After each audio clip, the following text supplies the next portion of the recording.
अस्सलाम वालेकुम स्टूडेंट्स। तो जो हमारा लास्ट टॉपिक था वो सॉल्विंग बायोलॉजिकल प्रॉब्लम्स के जो स्टेप्स थे तो वो हमने कंप्लीट किया है। उसके बाद जो है आज का जो हमारा टॉपिक है वो है study of malaria and example of biological method. यानी कि जो पहले हमने पढ़ा था वो इनके एक पूरा बायोलॉजिकल मेथड पढ़ा था, उसके स्टेप्स पढ़े थे। लेकिन अब जो है वो हम पढ़ेंगे उसकी एग्जाम्पल के ज़रिए जो है हम उसको एक्सप्लेन करेंगे।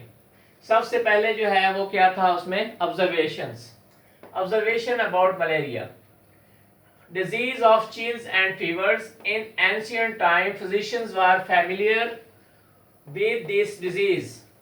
तो जो इनके पुराने वक्त थे, एंशियंट टाइम्स के अंदर जो फिजिशियन थे वो इस डिजीज के बारे में जानते थे। इस disease they describe it as a disease of chill and fever with recurring attacks. वो इस बीमारी को चिल और फीवर की बीमारी कहते थे और ये कहते थे कि ये ठीक भी हो जाती है फिर दोबारा हो जाती है। They observed that the disease was more common among people living in low marshy areas. तो उन्होंने ये भी मुशाहिदा किया कि जो ये डिजीज थी ये उन लोगों के अंदर ज़्यादा कॉमन थी जो लो मार्शी एरिया में रहते हैं, जो नीचे नीचे वाले दलदले इलाके हैं उनके अंदर ये कॉमन थी। Association of malaria with marshy places, यानी कि जो मार्शी प्लेसेस और इस बीमारी का ताल्लुक जो है वो आपस में एसोसिएशंस हैं। It was thought that the stagnant water of marshes poisoned the air, and as a result of breathing in this bad air, people got malaria. तो वो उनका ख्याल ये था कि जो ये गंदा पानी जो का खड़ा होता है, इससे हवा जो है वो क्या हो जाती है, जहरीली हो जाती है, पॉइजन हो जाती है, और जब इंसान इसमें सांस लेते हैं तो वो इस बीमारी के अंदर मुब्तला हो जाते हैं। This belief led to the name of disease malaria.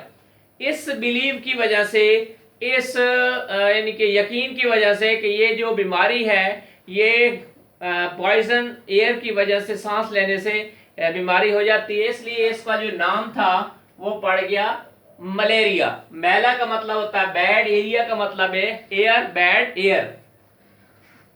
Meaning of malaria, the malaria is a combination of two Italian words. अब देखते हैं मलेरिया है क्या चीज, ये लफ्ज कहां से आया है। तो इसके ये जो है दो इटालियन वर्ड का आपस में मुरक्कब है। पहला इटालियन वर्ड है मैला। मैला का मतलब है बैड, एरिया का मतलब है एयर, और इसका मतलब हुआ मलेरिया का मतलब है बैड एयर। तो फोर्थ ऑब्जर्वेशन थी marshes and malaria. Some volunteers drank the stagnant water from marshes. कुछ वॉलंटियर थे, वॉलंटियर कहते हैं जो खुद ब खुद बढ़ चढ़ का हिस्सा किसी यानी कि किसी चीज में हिस्सा लेते हैं, तो उनको बोलते हैं वॉलंटियर्स। तो कुछ ऐसे वॉलंटियर थे जिन्होंने जो स्टैग्नेंट वाटर था, जो खड़ा हुआ पानी था मार्शेस के अंदर दलदली इलाकों में, उनको क्या किया, पी लिया। They did not develop malaria, लेकिन उनको मलेरिया नहीं हुआ। तो 5 ऑब्जर्वेशन है वो क्या है, treatment of malaria by cinchona bark, यानी कि सिनकोना बार्क के जरिए मलेरिया का इलाज। in 17th century many plants from America were sent back to Europe to be used as medicine. तो इनके 17वीं सदी में, इनके 17th सेंचुरी के अंदर जो प्लांट, जो अमेरिका ने प्लांट वापस जो है यूरोप को भेज दिए। जो पहले ये यूरोप में थे और इसको भेजा गया था अमेरिका में, बाद में अमेरिका से वापस जो है यूरोप में भेज दिया गया एज अ मेडिसिन के तौर पे इस्तेमाल करने के लिए। The bark of tree known as quina quina was very suitable for curing fevers. लेकिन जो ये जो प्लांट था इसका नाम क्या था, कोइना कोइना।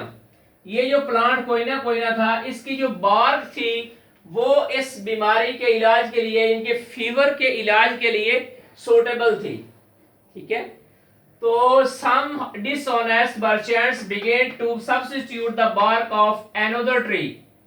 उन्होंने जो दूसरे जो डिसऑनेस्ट मर्चेंट थे, जो बददियानत ताजिर थे, उन्होंने क्या किया, substitute the bark of another tree, इस बार्क की बजाय, इस जो इनके कोई ना प्लांट के बार्क की बजाय उन्होंने एक सिनकोना जो ट्री थी उसकी बार्क को उसके अंदर जो है वो सब्स्टिट्यूट कर दिया, इसकी जगह उन्होंने वो भेजना शुरू कर दी।